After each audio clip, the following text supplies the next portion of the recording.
The Flint water crisis. Local media has done a great job reporting on many aspects of the crisis, including some of the terrible human tragedies and cleanup efforts.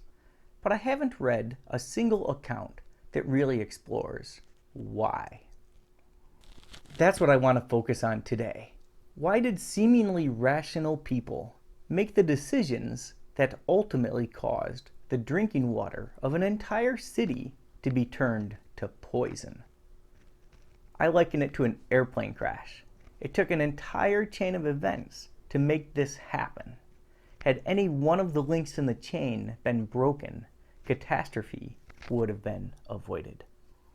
Back in 2011, the city of Flint was broke, like couldn't pay their bills and about to enter bankruptcy broke. To help Flint get their finances in order, the state brought in an emergency manager. At this time, the city of Flint was paying about $1 million per month for water. Where did this water come from? Lake Huron, which is one of the Great Lakes, but more specifically, the treated water was sold to the city of Flint by Detroit Water and Sewerage Department, also known as DWSD, or simply Detroit Water. One who is familiar with a map of Michigan may wonder why Detroit, a city almost 70 miles to the south, is selling water to Flint, water that comes from a lake that is an hour drive from both Flint and Detroit. I would say politics. In the early 2010s, DWSD had a near monopoly on water in the region. It was a powerful cartel that had a stranglehold on municipalities all over southeast Michigan. Water rates steadily increased, sometimes 15% or more per year. And anytime a city has discussions of finding a new water source, DWSD uses their immense political power and influence to try to put a stop to such negotiations. In 2011, Flint was looking for ways to cut costs, and one of the expenses they looked at reducing was the $1 million per month spent on purchasing water from Detroit. According to an article in the Detroit Free Press, Flint residents were paying more for water than almost any city in America. They paid 3.5 times more for water than residents of Detroit, and far more than residents of Phoenix, Arizona. For decades, this has been a point of contention. The raw ingredient, untreated water, is free and abundant. Lake Huron water is soft, clean, clear, and available in great abundance. Great abundance is an understatement. The Great Lakes contain 6 quadrillion gallons of fresh water. Government is not allowed to sell water in Michigan, which means water is free. However, they are allowed to charge for the cost of processing, treating, and delivering water to your tap, including the cost of infrastructure. When you pay your water bill in Michigan, you're not paying for the water. Rather, you're only paying the costs associated with making sure water comes out of the faucet when you turn it on. If the water is free, processing is cheap, and the infrastructure is mature enough it should have been paid for decades ago, why does Flint water cost 10 times more than that in Phoenix, Arizona? Through what some may call mismanagement, Detroit Water ended up over $7 billion in debt, and at least half the charges on residents' water bills went to service this debt, not provide water. An article in the Capital Confidential, published in 2012, discusses some of the mismanagement. It is titled, "No Horses, but Detroit Water Department Employs Horseshoer." Despite having no horses, the Water and Sewerage Department for the city of Detroit employs a horseshoer. It goes on to read that union rules have turned the department into a government jobs program, some critics say. The horseshoer's job description is to shoe horses and to do general blacksmith work, and to perform related work as required. The description was last updated in 1967. The Detroit Water and Sewerage Department has a large debt, rising water prices, and inefficient services. using almost twice the number of employees per gallon as other cities like Chicago, end quote. There were accusations by many municipalities that Detroit Water and Sewerage Department kept rates artificially high for other cities, such as Flint, so they could have reduced costs for Detroit residents. Water rates for Flint residents more than doubled from 2005 to 2015. In 2011, along came a new plan to save money on water. Several municipalities decided to build a new water pipeline called the KWA. It would parallel the DWSD line from Lake Huron to Genesee County near Flint.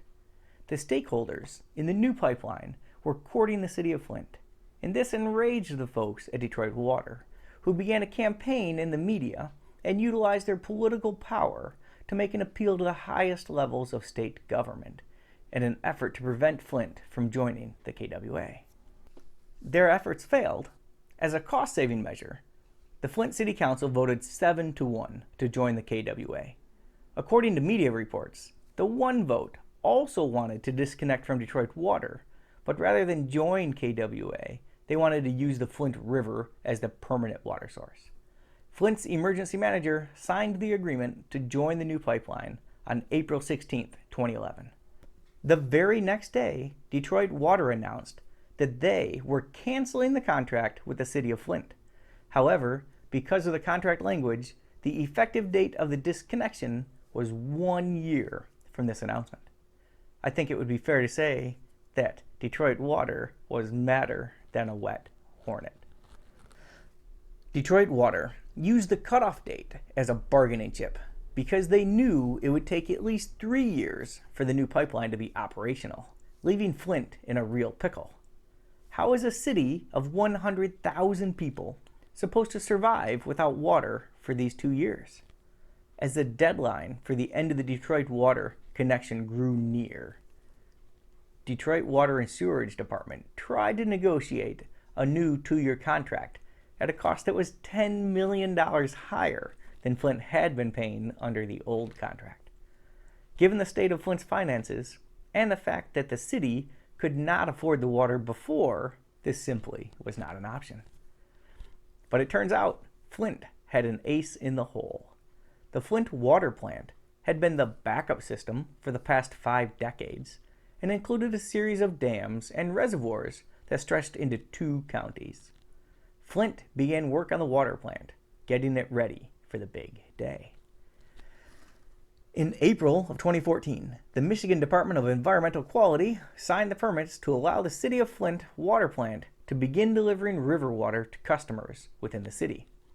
8 days before the switch, Flint's water treatment plant supervisor sent an email to the Michigan DEQ warning that the city is not prepared to handle the job. No one at the DEQ responds to the email. And 8 days later, the switch is made. Officials toast glasses of Flint River water in celebration. Almost immediately, people began to complain about the color, the odor, and the generally poor water quality. By September, there had already been 2 boil water advisories. And by October, a major General Motors manufacturing facility had to find a new water source because Flint water was too corrosive for their metal parts. Yet the city and the state of Michigan continued to issue notices that the water was perfectly safe. No issues here. The water was orange and brown and all sorts of colors. It smelled and tasted foul, and some residents reported that it even burned their skin. While the Michigan DEQ continued to issue assurances that the water was safe, the state office building in Flint began using bottled water. January 2015, Flint notifies water customers that it is in violation of the Safe Drinking Water Act due to elevated levels of TTHM, which are disinfection byproducts. Summer of 2015, a federal EPA employee leaked a draft report indicating that there was a potentially serious lead problem with Flint water due to the lack of corrosion control. This is the first time any government agency has publicly indicated the possibility of lead in the water. The state DEQ worked to discredit this report. September 25, 2015, the city of Flint issues a health advisory about potential of lead-contaminated water. But not until October 2, 2015 did the state of Michigan publicly announce that there is a problem with lead in the water. This is 1.5 years after making the switch. The lead in the water didn't come from the Flint River.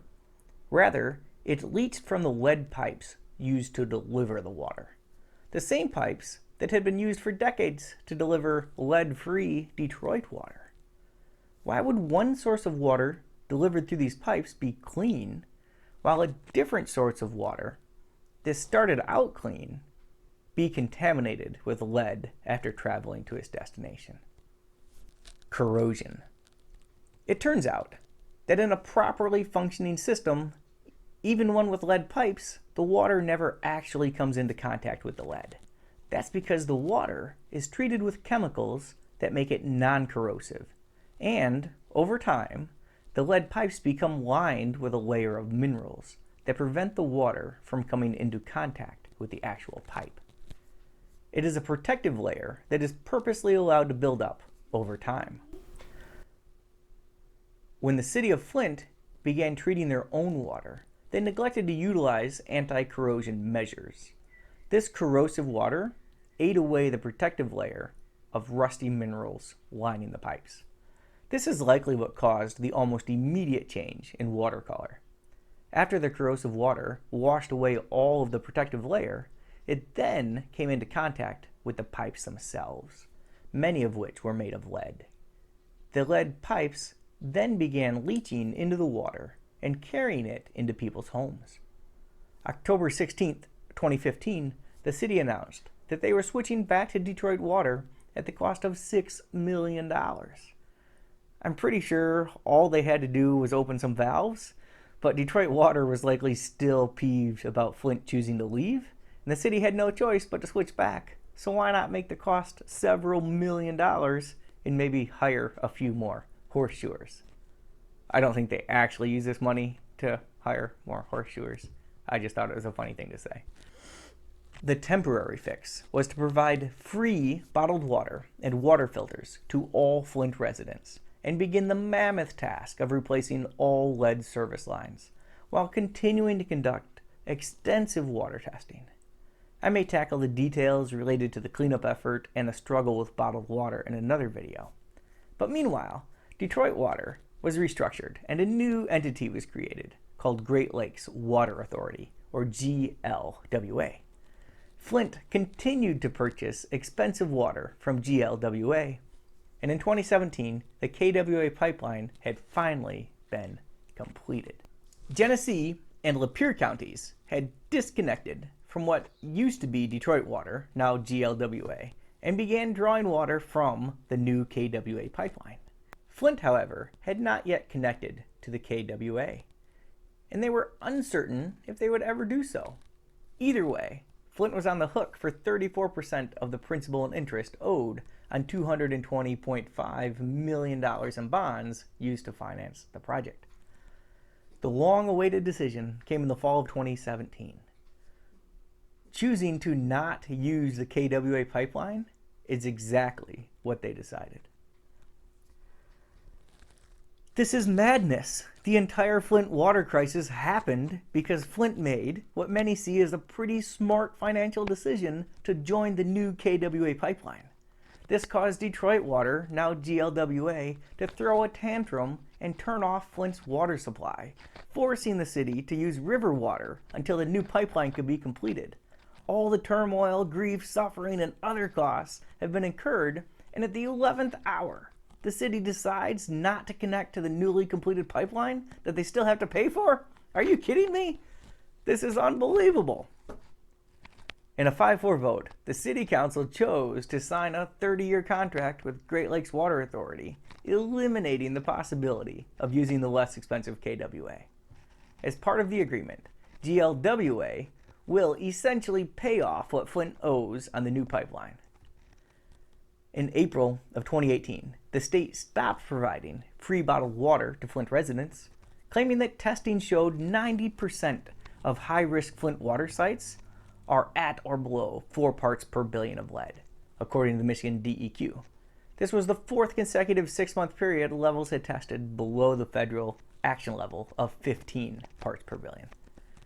Nestle began donating 100,000 bottles of water per week to the city of Flint, a practice which continues today, almost 3 years later. Nestle bottling water is another interesting topic I plan to cover in an upcoming video. The idea that they are pumping millions of gallons of water is something that I disliked. I wanted to dislike them properly, so I began researching so I can argue intelligently, and I think others would find the details interesting. Thanks for watching. Questions, comments, leave them below.